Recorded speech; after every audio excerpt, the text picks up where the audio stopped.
World cup का बुखार आजकल हर किसी के सर के ऊपर चढ़ा हुआ है और हर कोई ये सवाल करता हुआ नजर आता है कि इस साल 2023 में वर्ल्ड कप कौन जीतेगा। आप किसी भी क्रिकेट एक्सपर्ट से पूछ लें, कमेंटेटर से पूछ लें, इवन आम फैन से पूछ लें, आपको सबसे ज़्यादा जो जवाब मिलेगा वो ये है कि इस वर्ल्ड कप में सबसे ज़्यादा चांसेस हैं टीम इंडिया के। अब सवाल ये पैदा होता है कि इंडियन टीम के अंदर ऐसा क्या है कि वो इस मर्तबा वर्ल्ड कप को जीतने की सबसे ज़्यादा स्ट्रॉन्ग पोजीशन में है। अगर आप इंडिया की ओवरऑल जो टीम है उसको डाइसेक्ट करें ना, बैटिंग, बॉलिंग, स्पिनर्स, ऑलराउंडर्स, तो आपको ये समझ आती है कि नहीं यार, हम जो इनमें नाम देखते हैं ना और उनके नामों के पीछे जो स्टैट्स खड़े हैं वो भाई मुंह से बोलते हैं कि इस दफ़ा वर्ल्ड कप हमारा है। ओपनिंग से स्टार्ट करते हैं रोहित शर्मा और गिल। सबसे पहले रोहित शर्मा, बल्कि रोहित शर्मा नहीं, रोहित द हिटमैन शर्मा, मतलब Rohit Sharma 10,000 runs, 30-100, 3 double centuries. ODI cricket की सिर्फ स्टैट्स बताऊंगा आपको, ठीक है, सिर्फ ओडीआईज में। ये इस बंदे का ओडीआईज में हाल है। लेजी एलिगेंस इस बंदे के पास है।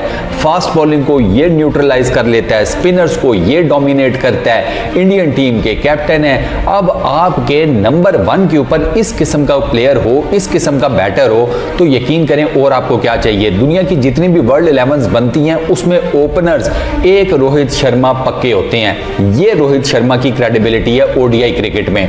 उनके साथ आते हैं शुभमन गिल।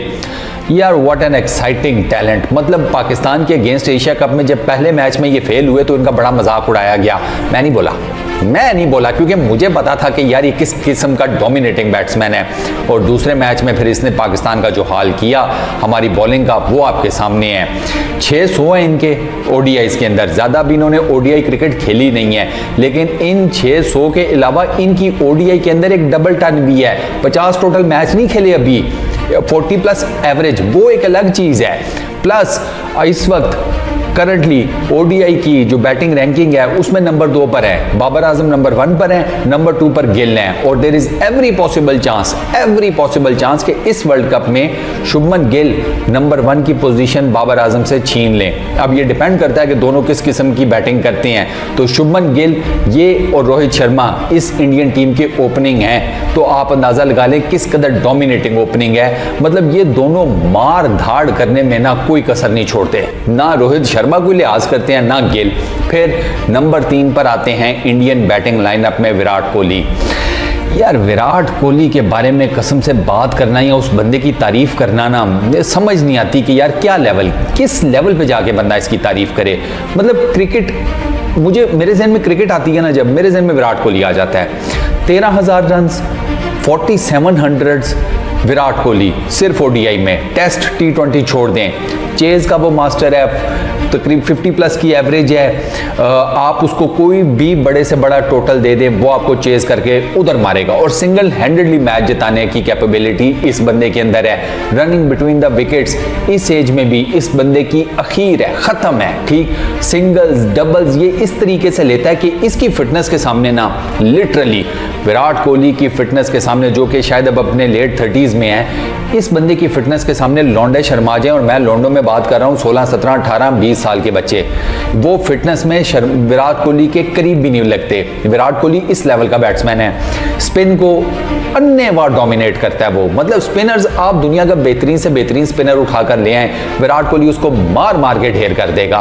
फास्ट बॉलिंग को वो इतने आराम से खेल रहा होता है। हारिस रऊफ को वो 2 छक्के याद है, 150 की स्पीड से गेंद करता है हारिस रऊफ, सीधे छक्के मारे यार उसने। और एक तो ऐसा मारा कसम से बेहोश ही हो गया था मैं तो। वो छक्का, मतलब वो छक्का छप गया भाई पाकिस्तानी फैंस के। इंडियंस का मुझे नहीं पता भैया, हम तो पाकिस्तानी फैंस की बात करेंगे, हमारे जहनों में वो छप गया है कि किस तरीके से वो शॉट इस बंदे ने एग्जीक्यूट की होगी। इस बंदे को पता है भाई कि मैं जब बॉल खेलता हूँ ना, आइदर नेट्स में खेलता हूँ, मैच में खेलता हूँ, मेरे बॉल बैट पे कहाँ टच हो रही है, इसको यहां तक पता होता है। इसकी इतनी प्रिसीजन है विराट कोहली की। तो इंडियन टीम के पहले 3 बैटर्स तो ये हैं। फिर आते हैं इंडियन के मतलब मिडल ऑर्डर में, इंडियन बैटिंग लाइनअप के। वहां पर आपको स्काई मिलते हैं, सूर्य कुमार यादव, श्रेयस अय्यर मिलते हैं, ईशान किशन मिलते हैं, केएल राहुल मिलते हैं।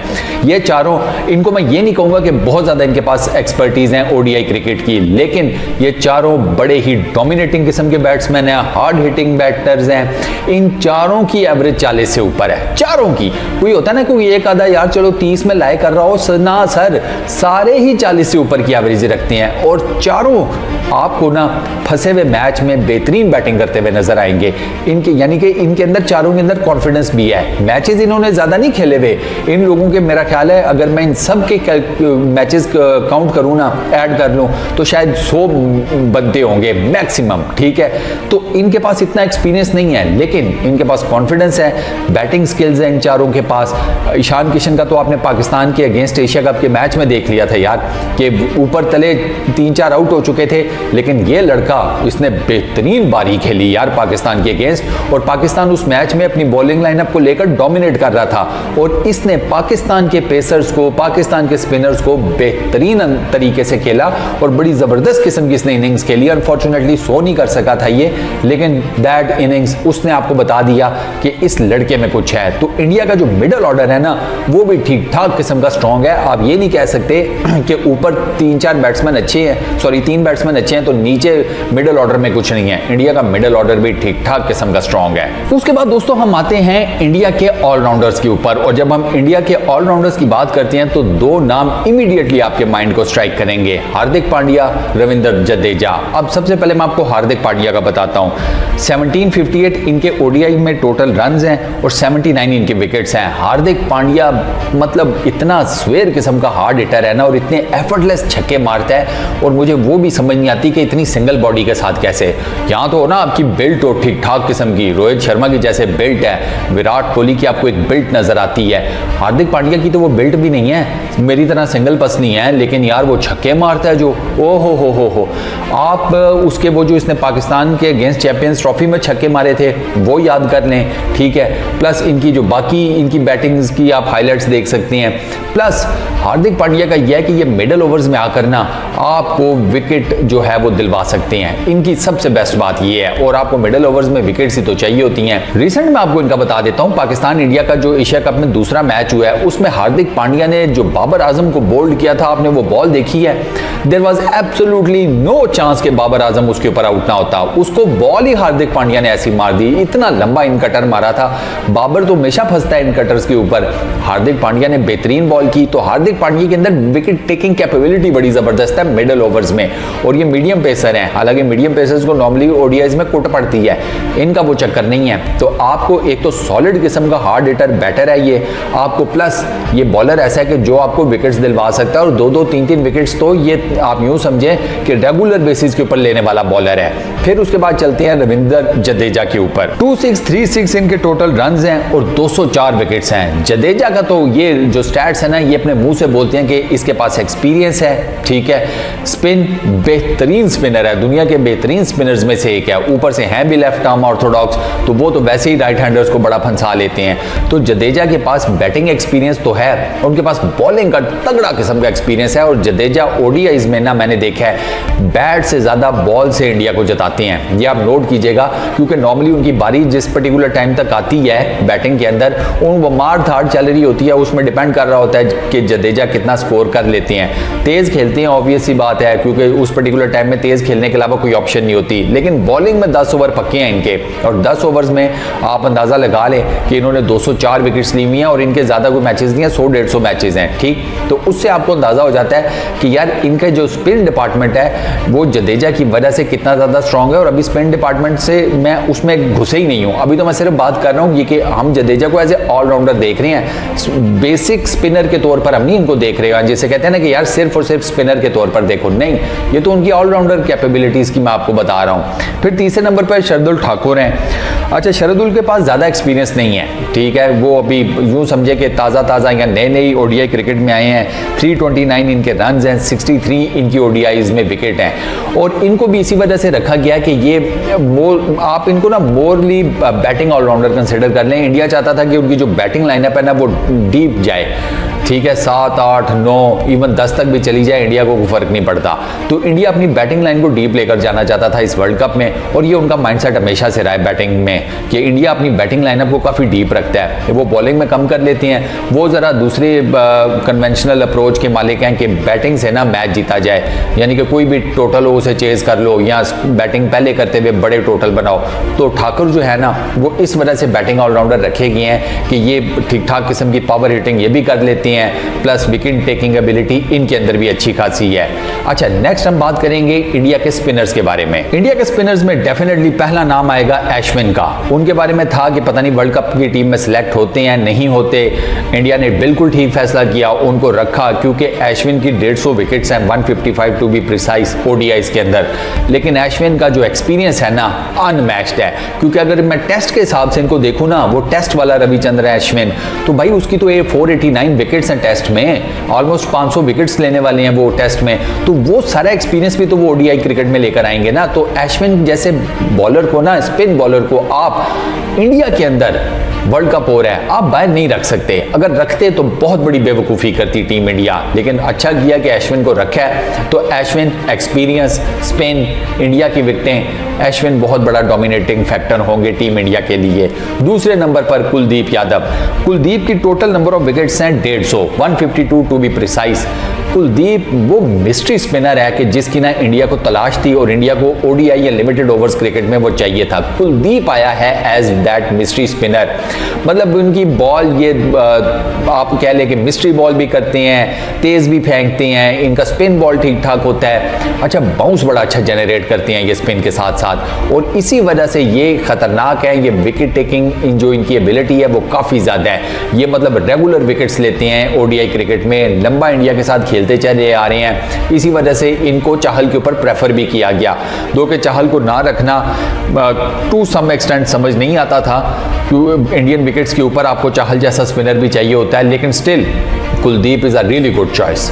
स्पिनर्स में Kuldeep is a really good choice, और ये दो नाम प्लस जडेजा, ये 3 स्पिनर्स हैं, अश्विन, जडेजा, कुलदीप, ये 3 स्पिनर्स अच्छे खासे ओडीआईज में परफॉर्मेंस देने वाले हैं, और ये लोग जो हैं ये मैच विनर्स हैं, ये तीनों मैच विनर्स हैं। इनमें से कोई किसी जिसका भी दिन हुआ ना अच्छा, वो इंडिया को सिंगल हैंडेडली बॉल के साथ मैच जिताने की फुल क्वालिटीज रखता है, कैपेबिलिटी रखता है। तो आपको पता चल जाता है कि यार ठीक है, इनका स्पिन डिपार्टमेंट भी जो है वो 100% चेक मार्क है भाई, उसमें कोई कमी बेशी है नहीं। फिर आते हैं हम पेसर्स के ऊपर। इंडियन पेस अटैक की बात की जाए तो सबसे पहले नाम आता है शामी का, Mohammed Shami, 171 wickets, massive experience, मतलब शामी ने इंडिया के साथ मल्टीपल टूर्स किए हैं, मल्टीपल जगहों के ऊपर खेले हैं, थोड़े फिटनेस के मसाइल उनके रहे, लेकिन अब वो दोबारा वापस आ गए हैं। उनके पास एक्सपीरियंस है, पेस है, वो बॉल को स्विंग कर लेते हैं, सीम कर लेते हैं। तो शामी जो है वो आपको जो जिसे कहते हैं ना नए बॉल के तौर पर आपको किस किस्म का बॉलर चाहिए, Mohammed Shami is your answer.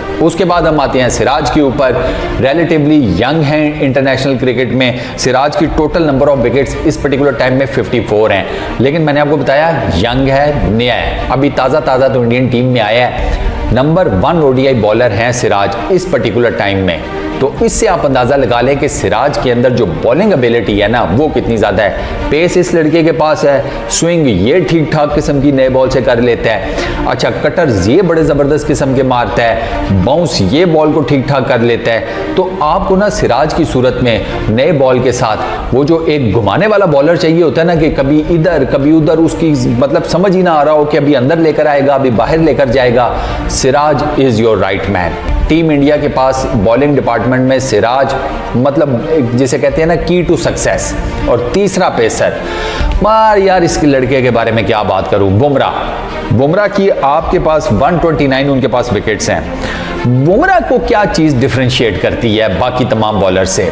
Bumrah को करती है जी बुमराह का लीथल किस्म का पेस, लीथल मतलब एक छोटे से रनअप के साथ इतना लीथल पेस जनरेट करना ये बुमराह कर सकता है। यॉर्कर स्पेशलिस्ट है वो, आप उसे बिल्कुल नया बॉल पकड़ा दें या बिल्कुल फटीचर किस्म का बॉल पकड़ा दें, बुमराह आपको एक ओवर में मल्टीपल यॉर्कर्स मारकर दिखाएगा। और दोनों बॉल से ये क्वालिटी जो है ना ये इस पर्टिकुलर टाइम में इंटरनेशनल क्रिकेट में बेहद लिमिटेड बॉलर्स के पास है।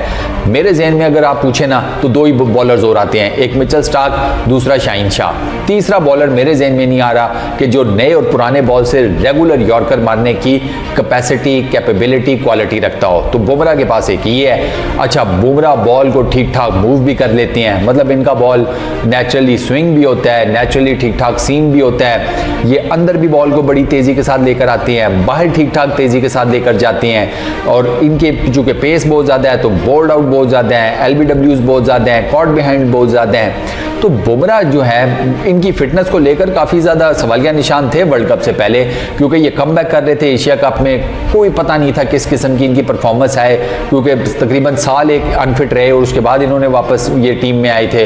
लेकिन बुमराह ने बताया कि भाई ठीक है, साल एक छुट्टी मनाकर आ गया हूँ, फिटनेस बिल्कुल ठीक है, बॉलिंग ये देख लो। और एशिया कप में ये छाया हुआ था भाई इंडिया की तरफ से, पाकिस्तान के अगेंस्ट इन्होंने परफॉर्म किया, बाकी टीम्स के अगेंस्ट इन्होंने परफॉर्म किया। ठीक है, फाइनल में सिराज ले गए 6 विकेट्स, लेकिन वो बिस्मिल्लाह तो बुमराह नहीं की थी विकेट टेकिंग की। तो आप मतलब टीम इंडिया के पास इस कंडीशंस में भी बैटिंग लाइनअप, मतलब बैटिंग कंडीशंस होने के बावजूद एक तो बैटिंग लाइनअप स्ट्रांग है ही है, और इनके पास बॉलिंग भी भाई दबा कर है। मतलब बॉलिंग में भी मैंने आपको बता दिया क्या इनके ऑलराउंडर्स, क्या इनके स्पिनर्स और क्या इनके पेसर्स।